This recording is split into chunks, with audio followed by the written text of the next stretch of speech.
My app is Positive Kids. It's an app designed for children who are being seen by a child therapist, and it's meant to help them practice positive self-talk through journaling and playing games and being able to contact the therapist when they are needing help and having a particularly bad day. I went through several rounds of user testing, and I actually tested children and found that they did better with simpler pages. Having too much on the page was confusing.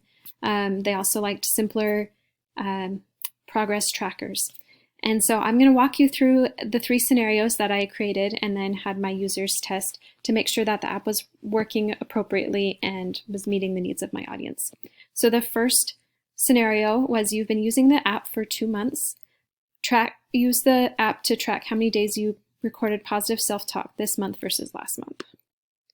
So it briefly shows percentages, how much you practiced each month, and then also mentions the streaks. And then if a child desires, they can view more and see when they practiced, when their longest streak was, and go to previous months just to kind of compare. I also created kind of a game element.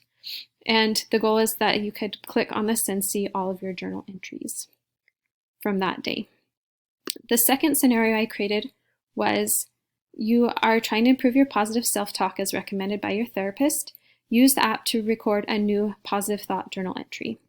So there are 2 ways to do this. You can either add one at the bottom, which was recommended by one of my users who wanted to click on these boxes and be able to use it. Or then, of course, this big button makes it easy. I created a scrolling positive journal prompts so that they could have some ideas and not have to think of it all on their own. Sometimes it helps to have ideas when journaling. Write an entry and then save.